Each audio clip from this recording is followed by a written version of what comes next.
Imagine losing everything: your home, your career, your possessions, your name, replaced by a number tattooed on your arm. And then the people you love, taken from you one by one. In that place, stripped of every single thing a human being can be stripped of, one man noticed something. Something about who survived and who didn't. And what he discovered has helped millions of people endure their own darkest chapters ever since. This is Man's Search for Meaning by Viktor Frankl. And it might be the most important book you ever pick up. First, who was Frankl? He was an Austrian psychiatrist, already established in his field when the Nazis came to power. He and his family were taken to the concentration camps. He spent years inside them, including Auschwitz. He lost his parents. He lost his brother. He lost his wife. He came out the other side. Almost everyone he loved did not. And here's what makes this book unlike anything else on the shelf. Frankl wasn't only enduring it, he was observing it. Even inside that nightmare, the psychiatrist in him could not stop asking one question. Why do some people break and others don't?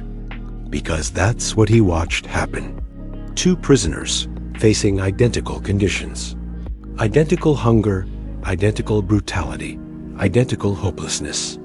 And one would collapse inward while the other somehow kept going. It wasn't physical strength. He noted that the physically strongest often died first. It wasn't purely luck either. So what was it? This is the heart of everything. Frankl came to believe that the people who held on were the ones who had something to live for. A reason. A why. Some had a person waiting on the outside. Some had work left unfinished, a manuscript to complete, an idea to give the world. Some simply held on to a purpose so firmly that no amount of suffering could take it from them. He draws on a line of thinking from the philosopher Nietzsche, which runs roughly like this. A person who has a reason to live can endure almost any conditions. And Frankl watched that idea tested in the most extreme laboratory imaginable, again and again. He noticed the reverse too, and it's chilling. When a prisoner lost their reason, when the future went blank and hope drained away, the body often gave out shortly after. In there, meaning wasn't philosophy. It was survival equipment. But here's the idea that makes this book genuinely life-changing, and I want you to sit with it. Frankl argued that everything can be taken from a person except one thing: the freedom to choose your own response to whatever happens to you. He called it the last human freedom. Now consider who's saying that. This is not a comfortable academic theorizing in a warm office. This is a man who had literally everything taken from him, who found that even then, a small space remained. A space between what happens to you and how you meet it. And inside that space, you are still free. They could control his body. They could not decide what he made of it. So how does this apply to us? Living lives that hopefully look nothing like his. Frankl built an entire school of psychology out of what he learned. He called it Logotherapy. And its central claim is this: the primary drive in human beings is not pleasure, and it is not power. It is the search for meaning. When people can't find meaning, he argued, they don't simply feel sad. They feel empty, hollow. And Frankl saw that emptiness everywhere in modern life. In people who had every comfort available and still felt their existence was pointless.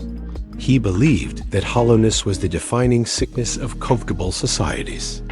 So where does meaning actually come from? He gives us 3 sources, and they're beautifully practical. The first is through work. Through creating something, achieving something, doing a deed that matters, putting something into the world that wouldn't exist without you.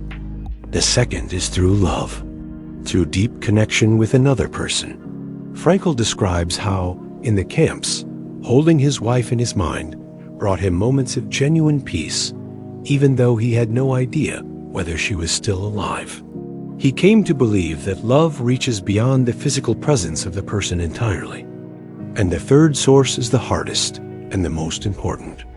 Meaning can be found in the attitude we take towards suffering that cannot be avoided. Now be careful here, because this is the part people misunderstand most. Frankl is not saying suffering is good. He's not telling you to seek it out, or that pain is somehow noble. If suffering can be removed, remove it. But sometimes it can't. Sometimes you're facing a loss, a diagnosis, a situation that will not change no matter what you do. And in those moments, he says, something is still yours. You get to decide how you carry it. You get to decide what it makes of you. Suffering that finds a meaning stops being pure suffering. He also offers a piece of practical advice I've never forgotten.